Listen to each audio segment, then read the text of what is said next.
आदरणीय चेतन कुर्रे जी और हमार राकेश कुर्रे हीरा कुर्रे बड़े भैया जेकर सुभद्रा प्राप्ति हो गुरु लक्ष्मी कार्यक्रम बहुत बहुत धन्यवाद। जब तक कुर्रे परिवार मोर ससुराल परिवार है नहीं मोरो ससुराल कुर्रे तो आइए गीत आपके भी बहुत प्यारा सा कोनो माया होते ना तो गली दहार खाली जाना आना चालू हो जाता। मैं नहीं कहूँ भाई सब छन के बात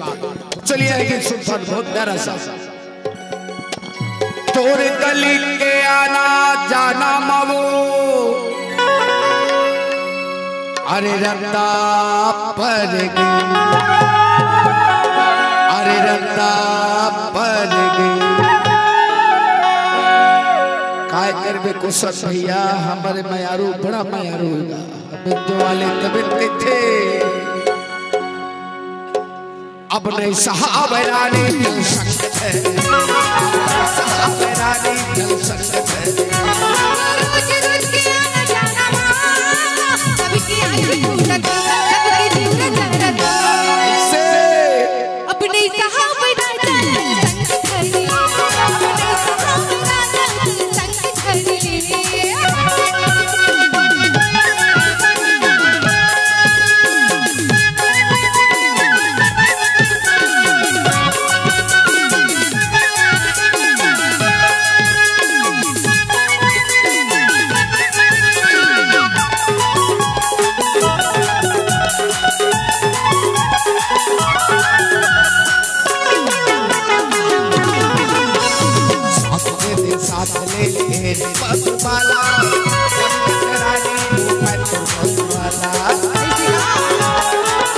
जल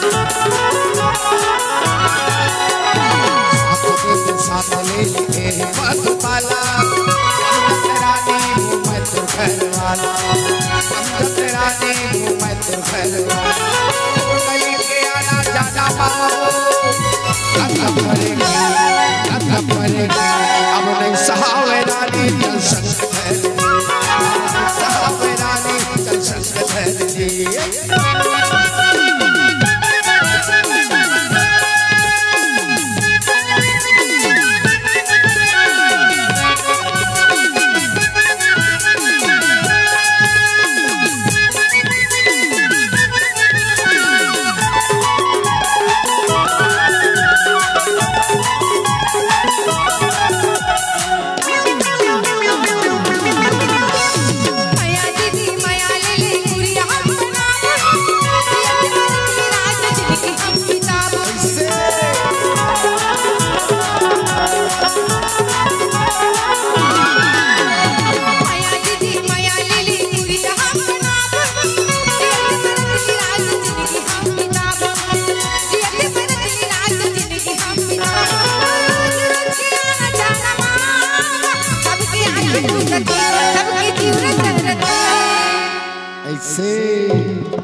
तभी तो कहीं था